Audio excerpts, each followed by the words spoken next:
Hello friends, मैं हूं doctor Siddharth Agarwal, arthroscopy and knee surgeon from Chandigarh.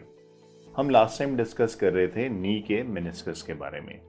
हमने बेसिक्स कवर किए, मेनिस्कस क्या होते हैं, उनके क्या फंक्शन है, कैसा स्ट्रक्चर है।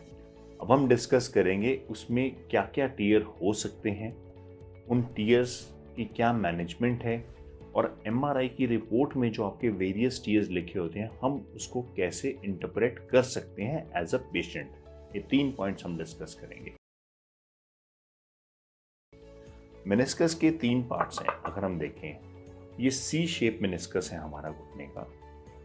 इसमें फ्रंट पार्ट है, मिडिल पार्ट है और पीछे का पार्ट है। Depending upon the location we can have different types of tears. जो स्टीरियर पार्ट, पीछे वाला पार्ट है, ये सबसे ज्यादा लोड उठाता है जब हम घुटना बेंड करते हैं। आगे वाला एरिया हमारा ऑफलोड हो जाता है और पिछले एरिया में सारा लोड कॉन्सेंट्रेट हो जाता है। कंसिडरिंग दैट हमारे मैक्सिमम टीयर्स पिछले पार्ट ऑफ मेनिस्कस में होते हैं। Meniscus tears according to zone मैंने बताया 3 पार्ट्स में डिवाइड कर सकते हैं। Front that is anterior, middle that is body and पीछे मतलब पोस्टीरियर। सेकेंड कॉन्फ़िगरेशन देते हैं शेप ऑफ टीयर। जनरली लिखा होता है ऑब्लिक टीयर, हॉरिजॉन्टल टीयर या कॉम्प्लेक्स टीयर। ये 3 मोस्ट कॉमन टर्मिनोलॉजीज हैं जो एमआरआई रिपोर्ट में यूज होती हैं।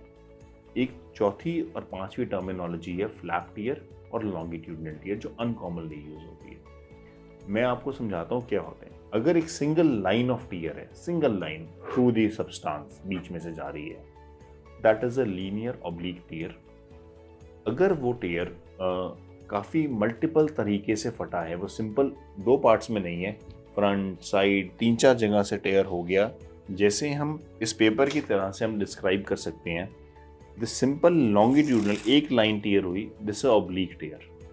अगर ये टीयर मल्टीपल पार्ट्स में चला गया, इसके अंदर कई सारी लाइंस में, डायरेक्शंस में टीयर क्रिएट हो जाता है, तो ये कॉम्प्लेक्स टीयर है। अगर ये टीयर ऐसे फट के पूरा की पूरा हिल जाता है अपनी जगह से, तो ये फ्लैप टीयर है। और कई बार ये मेनिस्कस पूरा की पूरा टूट कर ऐसे शिफ्ट होकर सेंटर ऑफ द नी में आ जाता है, पूरा की पूरा। इसको हम कहते हैं बकेट हैंडल टीयर। ये 3 या 4 common types of configuration of tear है जो हम देखते हैं। हॉरिजॉन्टल टीयर होता है कि मेनिस्कस 2 पार्ट्स में स्प्लिट हो गया। एक सिंपल मेनिस्कस था, पर वो बीच में से टेयर होकर 2 पार्ट्स में स्प्लिट हो गया, ऐसे एक ऊपर और एक नीचे। This is horizontal tear. अब हमने करना क्या है? Most of the tears pain cause करते हैं। हमारी इंडिकेशंस 2 हैं, या पेन या फिर वो मैकेनिकली बीच में इरिटेट कर रहा है। अगर आपका मेनिस्कस बीच में इरिटेट कर रहा है, हमें अंदर जाना है, उसको उसकी जगह पे वापस बिठाना है और सिल देना है, सिंपल स्टिच बैक। अगर वो नॉन रिपेयरेबल है या वो घिस घिस के सब्सटेंस बहुत खराब हो गया, तो हम उससे कुछ पार्ट ट्रिम करके निकाल देते हैं और बाकी पार्ट को स्टिच कर देते हैं। I will give you an example of a curtain. एक कर्टेन, एक दरवाजा है, उसके साथ एक कर्टेन है। कर्टेन का कुछ पार्ट फट के लटक गया है, वो बारी बारी दरवाजे के बीच में इरिटेट करता है। जब दरवाजा खुलता है, बंद होता है, बीच में कर्टेन आता है। हमने इस पार्ट को वापस रखा कर्टेन के और यहाँ स्टिचेस लगा दिए। This is meniscus repair. और अगर हमें लगता है पोर्शन काफी डैमेज हो गया दरवाजे में आके, उसको ट्रिम किया और बचे हुए पार्ट को स्टिच बैक कर दिया।